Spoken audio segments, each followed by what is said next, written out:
Creating the correct ID.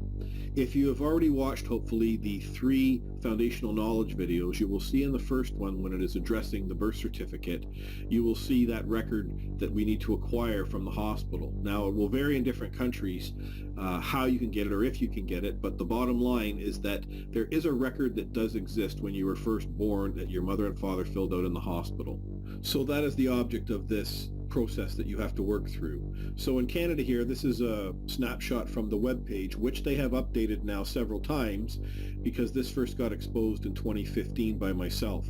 And when I use the word updated, I'm meaning that they have convoluted the site even further, giving you more selections to try and keep you from finding this original founding document. Just ensure it's the original document that you're looking for and select it. The next page will bring you to the type of document that you're looking for, a birth, death, or marriage. Now again, we know that the word birth is being used, but you can see here how within their communications, this is always being reinforced to the consciousness of man. They're always reinforcing the word birth. Happy birthday to you. Getting it? You should be by now. So they give you 2 selections. It's $25 or $35 depending on what you're requiring. And it'll come to you in the mail within 3 weeks to a month and a half. Now the document, when it does come to you in the mail, it will look something similar to this, in Canada anyways. Please don't pay attention to the notary public seal and stamp that is on the bottom right corner. This was done after. This is part of the process when you're creating your own correct ID. So for now, what we'll do is you take that document and you will put it aside. Then you're going to create your own custom ID with your picture. Please pay attention that the thumbprint, the signature, the notary seal, all of the writing you see on here was done during the process of finalizing the document, so they will look empty when you go to sit with a notary. It's important here that you see in brackets there, it says date of registration, February 20th, 1942.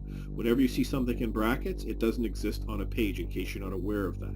So the reason that we put that there is because that date there also ties back to the official document that the Registrar General signed off on. I use the Registrar General as the witness of that record. So that's the only reason that I put the registration date in brackets on this custom identification. The final step is you take the original document that you just received from the government now in the mail, along with the paper that you've created with your custom ID and picture, and you go and you sit down with a notary public. With the notary, you're going to provide him also a copy now, a photocopy of the original document you just received from the government. What he's going to do is he's going to look at those 2 documents and he's going to compare them both to ensure that your photocopy is a true copy of the original. Well, that's what you see here, what is written in the letter. The most important thing, again, you're going to derive from this letter that he provides you is you're going to see that your name is not spelt in all capital letters. It's spelt in upper and lowercase, and that is because he recognizes that there is a man or a woman in front of him. Once that document has been verified that it is a true copy, he creates that letter, he provides his seal and stamp and signature on all the documents, and now what you have is your custom ID that correctly identifies you as the man or the woman that goes back to when you were born with that hospital record, and a notary public has verified that. This is the foundational document in which you're going to require in order to correct all of these unlawful conversions that have occurred against you.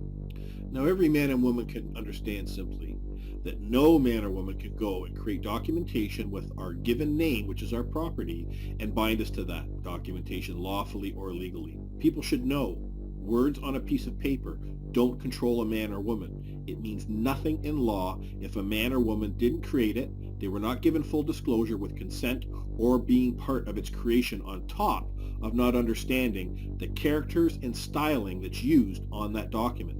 If this is to occur, then we the people of this world will ensure that knowledge will perish. The creators of said documents then have tyranny at their beck and call. Even within the bar in Black's Law 7th edition, I'm going to do my best to pronounce this, nomina si nisi peri cognito rerum e nomina si perdes certe distinctio rerum preditor, which means if you know not the names of things, the knowledge of things themselves perishes. And if you lose the names, the distinction of the things is certainly lost. Right now, every man and woman is lost at sea via the birth certificate trespass, created without full disclosure or consent. This has allowed corporations created in our names to control our lives unlawfully, under the color of law, legal. The consciousness of man has been compromised, and common law of our lands has been usurped. Only through communication and records corrected can we together stop this horrific trespass.